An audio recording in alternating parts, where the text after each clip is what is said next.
Well, hell, it's the Monday after UMS, and I'm back on the road for the second leg of the tour. I reckon it's time for another check-in. So, UMS was fucking awesome. MF Ruckus we were like pretty much the first band of the first day of the festival. And I had mixed feelings about that at first, you know? At first I was kind of like, oh, did we bump somebody out last year, or did we get bumped? Like, I thought maybe we were in trouble or something. I did a Gentleman Deluxe set first day. Like, I basically opened UMS last year solo as Gentleman Deluxe, and it was a very quiet set, you know. And so, not for nothing, but flying Tony in, I was a little concerned about that.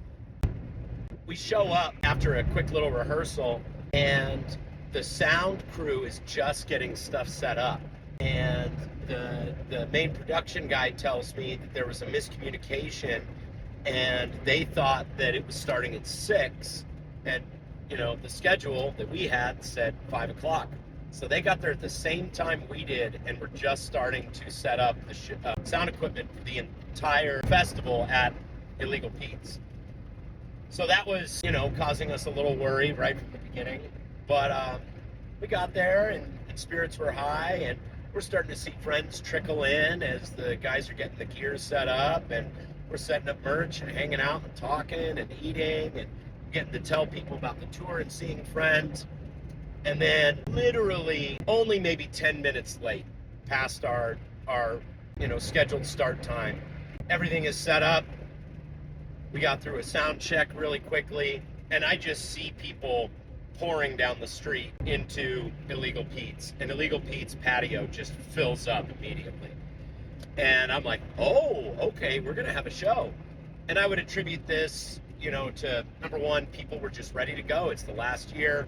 It was Illegal Pete's 30th year, so that was a big part of it too.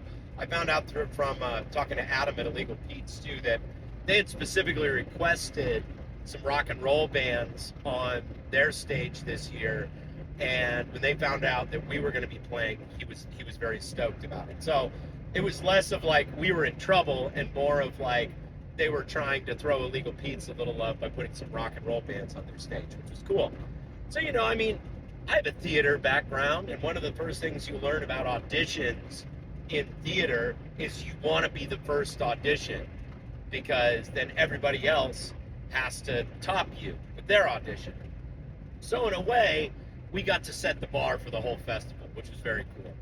And even though my throat was totally destroyed, number one from playing shows obviously for 2 weeks, but then also I came into town with kind of a throat thing, and it was messed me up. I'm just now kind of recovering from it. But I was ready to play some rock and roll with my friends. I've been on tour for 2 weeks by myself, and while there has certainly been advantages to that, I missed my friends a lot. I missed playing with my rock and roll band. So it went off. We had such a good time, and we partied, and I was running around on the tables and the planters and in my little shorty shorts and my crop top. It was the first show I've done without my jumpsuit in probably 10 years. And a big reason for that was I'm not going to wear a jumpsuit in 95 degrees on an outdoor stage. So I did it in little shorty shorts and a crop top, and I had a good old time. And the crowd was great. They were with us for the ride. They were having fun. We made so many new fans, and I could not walk a block the rest of the festival, the whole weekend, without running into somebody who just loved the set. And that just felt so good. We had so many people that asked us if we're from Denver. And it's like, yeah, bro, for 30 years. But that's the thing, is that was indicative of how many people are at that festival that, you're hearing bands for the first time, and that was really cool. Yeah, that was really great. It was really a lot of fun. And then the next day, I brought Ransom down. I got to spend some time with Ransom. I spent the whole day with him. And I knew I was going to have a limited amount of time before he turned into a pumpkin at the festival. So I deliberately just chilled at home all day, and we played games and worked on projects and stuff like that. Just sort of chilled around the house. And then I got him down there in time to see Frankie and the Witch Fingers play. And I got him in the crowd, and it was a lot of fun, and he got over it really quick, though. So I taught him to use this signal to point down in front of my face, since I wouldn't be able to hear him anytime he wanted to get down. And then he started using the finger as just a way to get me to go wherever he wanted to go. And he directed me to the front of the stage. And so we walked all the way to the front of the stage for Frankie and the Witch Fingers, and then he signaled up. I picked him up, put him on my shoulders, and we literally got through 1 minute of Future Phobic by Frankie and the Witch Fingers, and I'm having a great time. And within a minute, he was over it. He directed me to the front row, and we got to have that experience, and he'll always be able to tell people, me and my dad were front row for Frankie and the Witch Fingers for 1 whole minute. But yeah, it was still a really cool experience, and we hung out for a little bit and saw some friends, and then went home and did stories in bath and bedtime. Hung out with him the next morning. We went out to breakfast, and then went to a popsicle social event at his school, which was kind of a meet and greet thing for everybody coming in for next year at the school. So that was a lot of fun. Got to see Ransom and some of his friends. Dropped him off with his mom, and then Gentleman Deluxe. I had my set, which we did as a duo with JP Haddad, who's my brother. He was one of the guitar players in the show, and he played on the record. He played mandolin, electric guitar, and acoustic guitar on the record. And man, playing as a duo with JP is just so fun, and it's so good. And the Baere Brewing stage was really cool. A bunch of my friends came to see us play, and I just appreciated that so much because, the Fiddler set, one of the only other bands I wanted to see one of the main bands that I wanted to see on the festival, their set was starting right in the middle of mine, so unfortunately I didn't get to see them play. But I was so stoked with all the people who chose to come spend that time with us when they could have been off watching, one of the major draws of the show. And it was great. We had a good crowd. The people at Baere Brewing were awesome.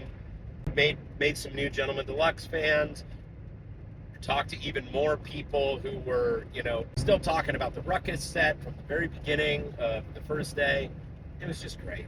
And cleaned up my house a little bit and packed my bag and made some, got my stuff together to leave town. And now I am driving through the Great Plains of Kansas, the breadbasket of America, on my way to Kansas City. I've got my GPS set to what used to be called Oklahoma Joe's Barbecue in Kansas City. That's my first stop. I'm going to go get some barbecue.